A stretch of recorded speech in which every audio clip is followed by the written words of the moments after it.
लेकिन जब JJP party का निर्माण हुआ था, जो दुष्यंत चौटाला है, लोगों ने ये कह दिया भाई हमारे हमारे को तो इसके अंदर देवीलाल का स्वरूप दिखाई देता है। तो अब का स्वरूप कहाँ चला गया? तो भी किसान रूपी लोग हमारा विरोध कर रहे हैं, वो सिरफिरे लोग हैं। मनोहर लाल खट्टर ने ये बात की। हाँ, अभी इनेलो की बात कर लेते हैं। इनेलो भी लिस्ट आराम आराम से निकाल रही है, उसके बारे में क्या है? दुष्यंत चौटाला का विरोध हो रहा है, कई जगह वो अपने रैली और प्रोग्राम करने के लिए गांव गांव डोर टू डोर कर रहे हैं, वहाँ विरोध का सामना भी करना पड़ा है। भाजपा का भी बार बार विरोध किया जा रहा है, उसके बारे में क्या कहना चाहोगे?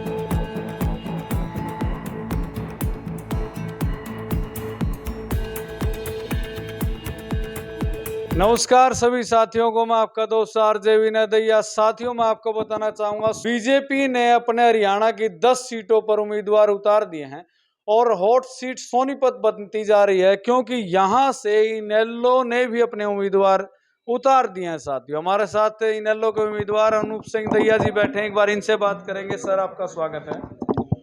कैसे हो सर? सबसे पहले सब दर्शकों को, आप लोगों को मेरी नमस्कार। किस तरीके का माहौल देख पा रहे हैं इनेलो की तरफ से? सोनीपत लोकसभा एक किसान का हल्का है, ये पूरा किसान जमींदार 36 बिरादरी जो है किसान है।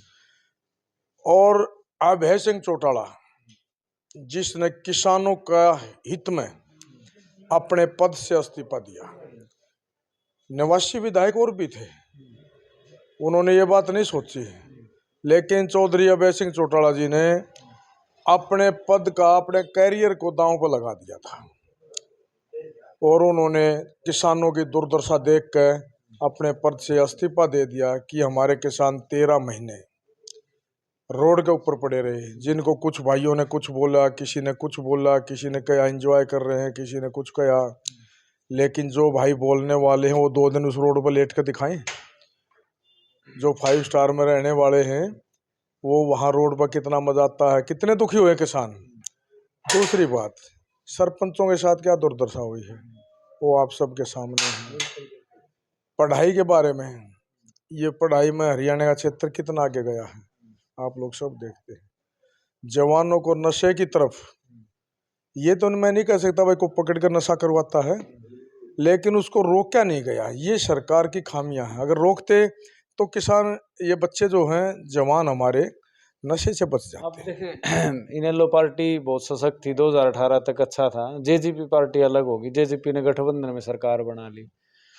अब क्या सोचते हैं, उनका कितना कुछ परचम रहेगा अभी, क्योंकि उन्होंने भी उम्मीदवार उतारे हैं।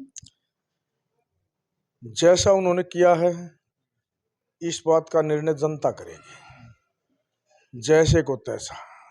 अगर जिसने अच्छा किया है उसको अच्छा रिजल्ट देगी जनता।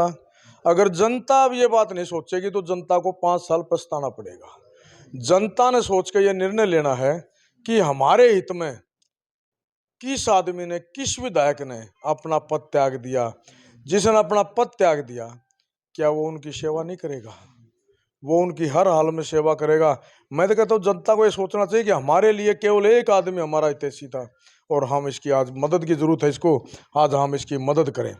अगर जनता मदद करती है तो उसको अगले बार अभी कभी किसानों के साथ ऐसा होया, मैं दिखाऊंगा तुमने 10 MLA और रिजाइन करते पाओगे कि भाई उसने जो ना अच्छा रिजल्ट मिला है। अभी दुष्यंत चौटाला का विरोध हो रहा है, कई जगह वो अपने रैली और प्रोग्राम करने के लिए गांव गांव डोर टू डोर कर रहे हैं, वहाँ विरोध का सामना भी करना पड़ा है। हमें जनता का निर्णय है, इसमें मैं कुछ नहीं कह सकता।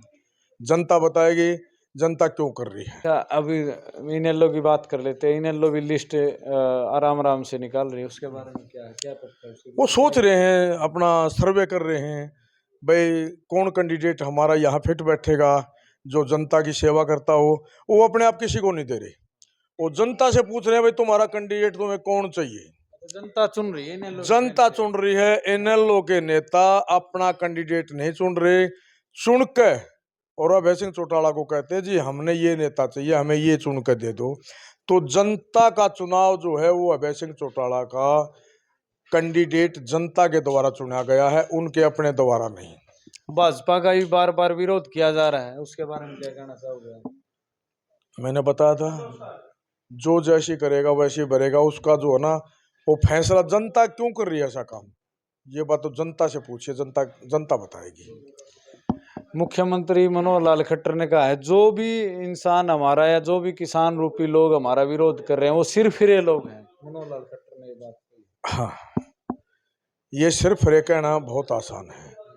वो सिर्फ रे थे इसीलिए लटका रहे थे, वो इसीलिए पड़े थे ना वहाँ संगू बॉर्डर पे, सारे बॉर्डरों पे क्यों बेचारे सिंह पड़े थे। उनका सिर इसलिए फिर गया ना, वो किसान हैं, वो गरीब मजदूर हैं। एक मजदूर ने अपना हक मांगा तो सिर्फ फ्री हो गए। वो हक नहीं मांगते, वो जो जिनके 9,000 करोड़ रुपए माफ किए जाते हैं वो क्यों रोड पाएंगे। किसान के पास सिर्फ एक जमीन है और उस जमीन को किसान गिरवी अगर बैंक में रखता है तो उसके लिए उसको मुश्किल 1 एकड़ जमीन के 1.5-2 लाख रुपए मुश्किल मिलते हैं बैंक से। क्या किसान की यही वैल्यू है? यही वैल्यू है क्या किसान की? किसान बेचारा जाए तो जाए कहाँ? एक मजदूर को, एक बच्चे की आप पढ़ाई किसी प्राइवेट स्कूल में जाइए, उस स्कूल में कितनी फीस है?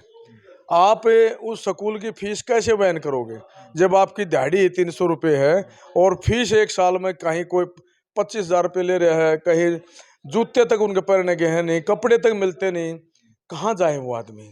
और फिर बच्चे को कैसे पढ़ाएं? फिर वो सरकारी स्कूल में अपनी पढ़ाई करवाते हैं। सरकारी स्कूलों का हाल आप देख रहे हैं, उनके बच्चे क्यों नहीं सरकारी स्कूल में पढ़ते? उनके पास ऐसा क्या है? हमारे बच्चे सरकारी स्कूल में पढ़ते हैं। आपसे सिर्फ एक लास्ट सवाल मेरा है, इनेलो पार्टी के जो अभय सिंह चौटाला है उसके जो कार्यकर्ता हैं, आप भी कार्यकर्ता, आपके साथ जो है सारे कार्यकर्ता ये कहते हैं कि भाई अभय ही सत्य है या अभय के अंदर देवीलाल का स्वरूप हमें दिखाई देता है, ये सभी कार्यकर्ता बोलते हैं। लेकिन जब जेजेपी पार्टी का निर्माण हुआ था, जो दुष्यंत चौटाला है, लोगों ने ये कह दिया भाई हमारे को तो इसके अंदर देवीलाल का स्वरूप दिखाई देता है, तो अभय का स्वरूप कहाँ चला गया था? ऐसा है, कई बार जो है एक निर्णय लेने में भी कुछ गलतियां, खामियां रह जाती हैं। कुछ आदमी अपने आप को अच्छा दिखाने के लिए दूसरे को बदनाम करते हैं कि मैं अच्छा हूं, ये कुछ नहीं है। हम भी अगर किसी को ये कहता हो भाई ये कैसा है, कुछ ना आया मैं ठीक हूँ, वो जनता के सामने कुछ और प्रस्तुत किया, असलियत कुछ और थी। अब जनता को पता लग गया भाई असलियत जो है ना हीरा को, सच्चाई पता चल चुकी है, लोगों को सच्चाई पता चल चुकी है। और हर नागरिक, हर किसान, हर मजदूर चौधरी अभय सिंह चौटाला के साथ है और होना भी चाहिए। क्यों? क्योंकि किसान मजदूर गरीब के लिए एक ही आदमी खड़ा हुआ पूरे हरियाणा में। 90 सीट में से एक ही आदमी ने रिजाइन किया है, एक ही आदमी ने अपना जो है ना कैरियर दांव पर लगाया है, तो जनता भी उसका साथ देगी।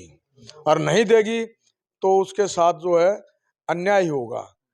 जनता साथ देगी तो अगली बार कभी कोई सरकार किसान मजदूर के साथ गलत काम करेगी।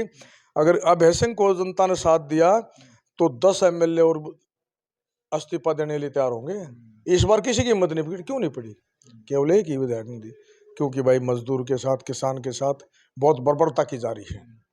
ये आप लोग सब, पूरा समाज देख रहा था। बिल्कुल बिल्कुल। लास्ट में जो सोनीपत लोकसभा के जो उम्मीदवार के सामने जो वोटर हैं, उनको क्या आप संदेश देना चाहिए? मैं सोनीपत लोकसभा के वोटरों से एक अपील करूंगा कि वो किसी थोपे हुए, उन्होंने कह दिया भाई मैं हूं और मैंने ये बूथ खड़ा कर दिया या ये मैंने कैंडिडेट खड़ा कर दिया, आप इसको वोट दो। वो कैंडिडेट जनता से रूबरू कितने दिन में होगा, जनता शायद उसको जानती भी नहीं होगी। एक ही बात होती है, हमने भेज दिया और तुम इसको वोट दो।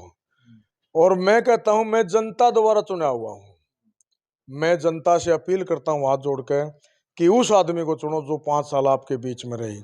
और ये वो आदमी है, ये वो पार्टी है जो 5 साल जनता के बीच में रहकर जनता के हित का काम करेगी। चलिए, धन्यवाद आपका।